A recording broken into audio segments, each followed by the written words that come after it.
Master minds commerce చదవాలనుకునే 10th inter విద్యార్థుల తొలి ఎంపిక.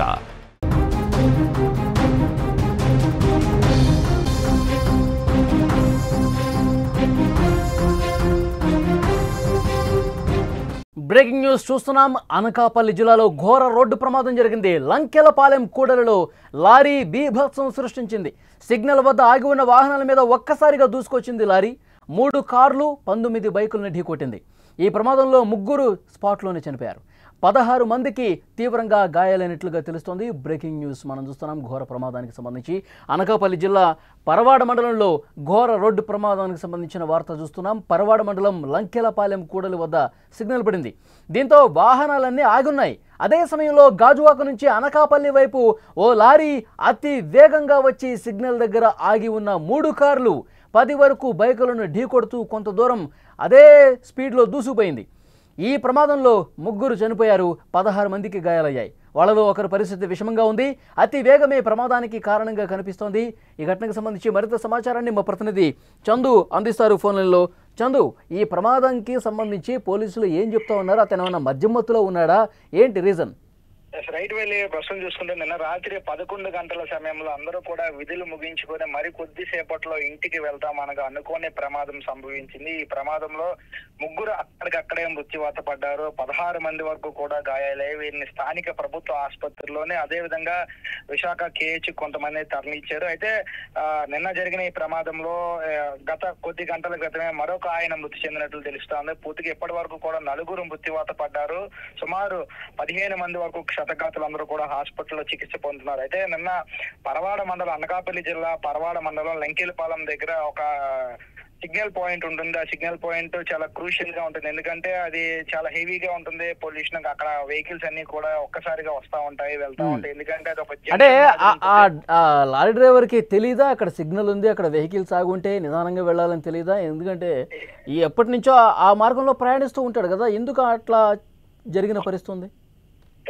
అంటే అది ఏదైతే లారీ ఉందో తెలంగాణ లారీ అది. ఎందుకంటే విశాఖ పోర్టు నుంచి పప్పు దినుసులతో తెలంగాణ సిద్దిపేటకు వెళ్తుంది లారీ. సో ఆ లారీ విశాఖపట్నం దగ్గర అంటే నైట్ 11 గంటలు కదా, సిగ్నల్ ఉండదేమో అనుకుని ఓవర్ స్పీడ్ తో వెళ్తున్న సందర్భంలో ఒక్కసారిగా అక్కడ సిగ్నల్ ఉండడం గమనించలేదు లారీ డ్రైవర్ ఎవరైతే ఉన్నారో. వెంటనే అక్కడ ఏదైతే సిగ్నల్ అప్పుడు కొద్దిసేపట్లో సిగ్నల్ పడుతుంది, మన ఇంటికి వెళ్ళిపోదాం అంటూ కూడా వెయిట్ చేస్తున్నటువంటి వాహనదారులపై ఒక్కసారిగా మృత్యు ఆవహించినట్టు పూర్తిగా ఆ లారీ అందరినీ కూడా గుద్దుకొని వెళ్ళిపోయింది. ఎదురుగా అట్నుంచి సిగ్నల్ లో ఉన్నట్టుగా ఎదురుగా వస్తున్న లారీని ఢీకొనడంతో ఈ లారీ ఆగింది. సో ఏదైతే ఉందో ఈ ప్రమాదంలో వెహికల్స్ తో పాటు కారు కూడా నుజ్జునుజ్జైంది. కారులో ప్రయాణిస్తున్న 3 అక్కడికక్కడే చనిపోయారు. ఒక వ్యక్తికి అయితే గాయాలే హాస్పిటల్ కి తరలించారు. ఎందుకంటే తరచూ కూడా నైట్ టైమ్ లో సిగ్నల్స్ ఉండవు కదా, ఆరెంజ్ సిగ్నల్ ఉంటుంది. సో వెళ్ళిపోవచ్చు అనే ఒక ఆతృతతో ఈ లారీ డ్రైవర్లు అందరూ కూడా ఉంటారు. సో అదే అందులో భాగంగానే ఈ రోజు ఈ ప్రమాదం జరగడానికి అదొక ప్రాథమిక కారణంగా కూడా చెప్పవచ్చు. ఎందుకంటే నైట్ 10:30 తర్వాత సిగ్నల్స్ అన్ని, కొన్ని చోట్ల సిగ్నల్స్ అన్ని కూడా ఉండవు. ఎందుకంటే ఇది సిటీ అవుట్స్కట్స్ స్టార్ట్ అవుతా ఉంటుంది. ఎందుకంటే సిటీకి అవుట్స్కట్స్ లో ఉంటుంది ఈ లంకెలపాలెం జంక్షన్ అనేది. సో అది పరవాడ పారిశ్రామిక ప్రాంతం కూడా అక్కడే ఉంటుంది. ఎందుకంటే పరవాడ కావచ్చు, స్టీల్ ప్లాంట్ కావచ్చు, ఈ పారిశ్రామిక ప్రాంతాలన్నీ కూడా కలుపుకొని ఆ సిగ్నల్ దగ్గరికి రావాల్సిన అవసరం ఉంటుంది. ఎందుకంటే ఎప్పుడైతే ఈ నైట్ టైం విధులు ముగించుకొని వీరందరూ కూడా సుమారు 10 గంటలకు షిఫ్ట్ అయిపోతూ ఉంటుంది. పరవాడ పారిశ్రామిక ప్రాంతంలో అనేక కంపెనీలు ఉన్నాయి, అనేక మ్యానుఫ్యాక్చర్ కంపెనీతో పాటు ఈ కంపెనీలన్నీ కూడా, అదేవిధంగా స్టీల్ ప్లాంట్ కూడా దగ్గరలోనే ఉంటుంది. వీరందరూ కూడా విధులు ముగించుకొని 10 గంటలు షిఫ్ట్ అయిపోతుంది. 10 గంటలు షిఫ్ట్ అయిన తర్వాత వీరందరూ కూడా ఇంటికి ఎప్పుడు వెళ్లే మార్గం గుండానే వెళ్తా ఉంటారు. కాకపోతే ఆ సిగ్నల్ ఎవరైతే ఉన్నారో ఓవర్ లోడ్ తో పాటు ఓవర్ స్పీడ్ గా వచ్చింది లారీ. సుమారు సిగ్నల్ దగ్గరికి వచ్చేటప్పటికి ఆ లారీ స్పీడ్ 40 నుంచి 50 వరకు ఉన్నట్లు ప్రాథమిక దర్యాప్తులో అయితే తేలింది. ఇప్పటికే పోలీసులందరూ కూడా సంఘటన స్థలానికి వచ్చి పూర్తిగా దర్యాప్తు. లారీ డ్రైవర్ పోలీసులు అదుపులోనే ఉన్నాడా ప్రస్తుతం? ప్రస్తుతానికంటే మనకున్న ప్రాథమిక సమాచారం ప్రకారం లారీ డ్రైవర్ తో పాటు క్లీనర్ కూడా పోలీసుల అదుపులో ఉన్నారు. క్లీనర్ కి, లారీ డ్రైవర్ కి కొద్దిపాటి గాయాలయ్యాయి. వీరిని కూడా ఆసుపత్రికి తీసుకువెళ్లి చికిత్స అందిస్తా ఉన్నట్లు అయితే తాజా సమాచారం. అయితే ఈ నిన్న జరిగిన ప్రమాదంలో సుమారు 3, అంటే అనకాపల్లి జిల్లాకు చెందినటువంటి 3 మృత్యువాత పడ్డారు. అందులో పచ్చికూర గాంధీ 52 సంవత్సరాలు, ఈయనకి కొనతల అచ్చెన్నాయుడు 55 సంవత్సరాలు, ఎర్రాపూర్ 30 సంవత్సరాలు.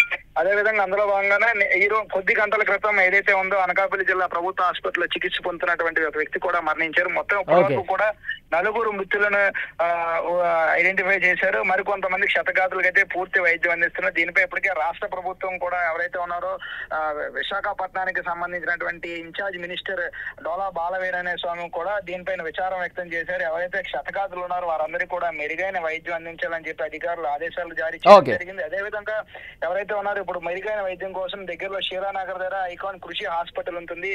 సో ఆ హాస్పిటల్ కూడా మెరుగైన వైద్యం కోసం తరలించారు. మరికొంతమందిని కొద్ది విషమంగా ఉన్న వారిని విశాఖ కేహెచ్ కూడా తరలించి పూర్తి స్థాయిలో దర్యాప్తు చేస్తా ఉన్నారు. అయితే దీనికి సంబంధించి ఇటువంటి రాత్రి ప్రమాదాలు చోటు చేసుకున్నటువంటి ప్రాంతంలో ఇప్పటికే పోలీసులు దృష్టి సారించాల్సిన అవసరం ఆవశ్యకత ఎంతైనా ఉంది. ఎందుకంటే అదొక పారిశ్రామిక ప్రాంతం, చుట్టుపక్కల కూడా కంపెనీలు ఉంటాయి. అంటే డ్యూటీలు వెళ్తున్నప్పుడు కానీ డ్యూటీల నుంచి ఇంటికి వెళ్తున్నప్పుడు కానీ అధిక సంఖ్యలో ట్రాఫిక్ జామ్ అవుతా ఉంటుంది. మరోవైపు సిటీ అవుట్స్కట్ అంటే అక్కడి నుంచి కూడా సిటీ మొదలవుతా ఉంటుంది. ఎందుకంటే అధిక సంఖ్యలో పెద్ద భారీ వాహనాలు కూడా దారి గుండా ప్రయాణిస్తూ ఉంటాయి. ఇటువంటి సందర్భంలో అక్కడ పోలీస్ అధికారులను పెట్టి ఎప్పటికప్పుడు క్షుణ్ణంగా తనిఖీలు కానీ సిగ్నల్ విషయంలో చర్యలు తీసుకోవాల్సిన అవసరం ఉంటుంది. వాళ్ళు ఓకే చందు, అదే అనకాపల్లి జిల్లా పరవాడ మండలంలో ఘోర రోడ్డు ప్రమాదానికి సంబంధించిన డీటెయిల్స్. పరవాడ మండలం లంకెలపాలెం కోడల వద్ద ఒక సిగ్నల్ పడింది, వాహనాలన్నీ కూడా ఆగి ఉన్నాయి. అదే సమయంలో గాజువాక నుంచి అనకాపల్లి వైపు ఒక లారీ అతి వేగంగా వచ్చి సిగ్నల్ దగ్గర అప్పటికే ఆగి ఉన్నటువంటి 3 కార్లు 10 వరకు బైకుల్ని ఒక్కసారిగా ఏ వేగంతో వచ్చిందో అదే వేగంతో గుద్దుకుంటూ ముందుకు దూసుకుపోయింది. ఈ ప్రమాదంలో 3 స్పాట్లోనే చనిపోయారు, 16 మందికి తీవ్ర గాయాలయ్యాయి. వాళ్లలో ఇంకా కొంతమంది పరిస్థితి విషమంగా ఉన్నట్టుగా తెలుస్తోంది. అతి వేగమే ఈ ప్రమాదానికి కారణంగా కనిపిస్తోంది.